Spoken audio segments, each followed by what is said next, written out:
آیت تطہیر کا آپ نے ذکر کیا تھے، آیت تطہیر کا پس منظر یا پیش منظر کیا ہے؟ بلال بھائی بنیادی طور پہ اس بارے میں جو اختلاف ہے اس کو بھی واضح کرنے کی آیت پہ اختلاف ہے؟ آیت کے اوپر اختلاف ہے نا، دو سکول آف تھاٹس کا، وہ اس کی تفسیر پہ، تفسیر کے اوپر وہ واضح ہونا چاہیے۔ اچھا، ہم یہ سمجھتے ہیں کہ رسول اللہ صلی اللہ علیہ وسلم نے حضرت علی کو اہل بیت میں شامل کیا۔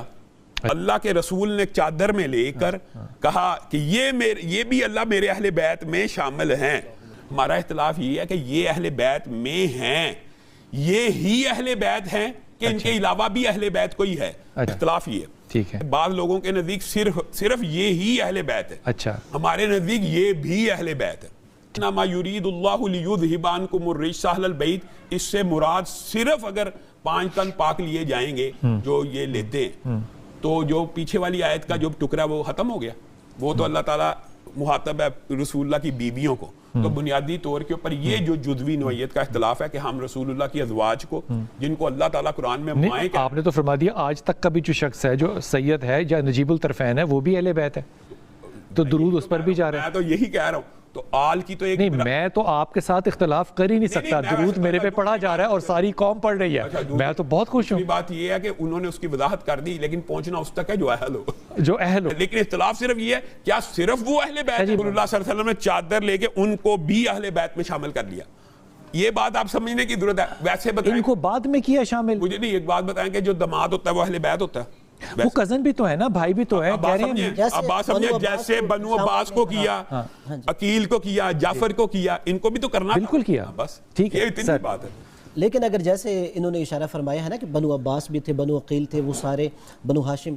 وہ اہل بیت میں، تو پھر حضرت علیہ السلام تو اس سے پہلے بھی اہل بیت میں تھے۔ لیکن اب دیکھیں بلال بھائی، یہاں پر جو آیت ہے انما یرید اللہ لیذھب عنکم الرجس اہل البیت ویطہرکم تطہیرا، انما کلمہ حصر ہے، یعنی اللہ تبارک و تعالی نے اس آیت میں ایک حصار کھینچ دیا ہے، یعنی جو وہاں پہ طہارت کی بات ہو رہی ہے اور وہاں رجس سے دوری کی بات ہو رہی ہے، اللہ تبارک و تعالیٰ نے وہ جو اتنا حصار کھینچا ہے نا، وہ کوئی خاص ہستیاں ہیں، یہ حصر یہ بتا رہا ہے۔ اور دوسرا یہ ہے کہ اگرچہ اس وقت یہ سورہ احزاب کی آیت نمبر 33 کا جز ہے، لیکن تمام مفسرین کا اتفاق ہے یہ جو ٹکڑا ہے نا انما یرید اللہ سے لے کے ویطہرکم تطہیرا تک، یہ الگ سے مستقل نازل ہوا، جیسے آپ نے صحیح بخاری کی طرف اشارہ فرمایا۔ جی بالکل، اسی طرح المستدرک علی الصحیحین میں علامہ حاکم نیشاپوری، جنہوں نے علامہ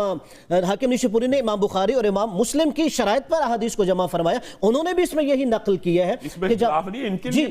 بے شک، لیکن اس میں یہ ہے کہ وہ فرماتے ہیں کہ رسول خدا صلی اللہ علیہ وسلم نے جب امیر المومنین جناب فاطمہ امام حسن حسین علیہ السلام کو لی اور پھر کہا اللہم ہؤلاء اہلی، کہ یہ میرے اہل بیت ہیں، تو یعنی اس کا یہ مطلب ہے کہ جو اس آیت میں ایک تو مستقل طور پہ یہ حصہ نازل ہو رہا تھا اور ان کو چادر کساء میں لینے کے بعد نازل ہو رہا تھا، اور پھر اسی طرح رسول خدا اصل فرمانا یہ چاہتے تھے کہ وہ جو حکم یہاں پہ نازل ہو رہا ہے، اب دیکھیے خواتین کچھ ایام تک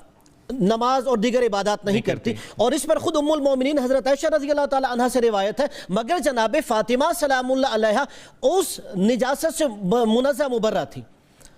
باقی اس کے علاوہ باقی اور کسی امہات المومنین رضوان اللہ تعالیٰ علیہن کے بارے میں ایسی روایت موجود نہیں ہے۔ اور اسی طرح جناب ام سلمہ سلام اللہ علیہا جب وہ بھی گئی کہ یا رسول اللہ، ایک روایت کے مطابق ان کے گھر میں اگر نازل ہوئی کہ انہوں نے فرمایا میں بھی آجوں، آپ نے فرمایا انک علی خیر، کہ آپ خیر میں سے ہیں۔ اور پھر یہ آیت نازل ہونے کے بعد رسول خدا صرف جناب فاطمہ سلام اللہ علیہ کے دروازے پہ جاتے تھے، بعض روایت کے مطابق 6 مہینے اور بعض کے مطابق 9 مہینے تک، اور وہاں پہ جا کے فرمایا کرتے تھے السلام علیکم یا اہل بیت النبوہ، کہ اہل بیت نبوہ آپ پر سلام ہو۔ اب جیسے کہا گیا نا کہ وہ ساری امہات المومنین رضوان اللہ تعالیٰ علیہن کے بارے میں چل رہا ہے، یقیناً سیاق وہی چل رہا ہے، لیکن اگر آپ آیت میں دیکھیں وہاں پر کیا ہے وَقَرْنَ فِي بُيُوتِكُنَّ، کہ اپنے گھروں میں ٹھہری رہو، وَلَا تَبَرَّجْنَ تَبَرُّجَ الْجَاهِلِيَّةِ الْأُولَىٰ، اور زمانے جاہلیت اولا والے بناؤ سے گھر آپ نے نہیں دکھانے، یعنی اس آیت جو سابقہ ہے سیاق ان کے انداز میں اور اس آیت کے انداز میں بھی فرق ہے۔ پھر وہاں پر جو ضمیریں استعمال کی جا رہی ہیں وہ مؤنث کی استعمال کی جا رہی ہیں، اور یہاں پر آیت تطہیر میں مذکر کی استعمال کی جا رہی ہیں۔ اس کا مطلب یہ ہے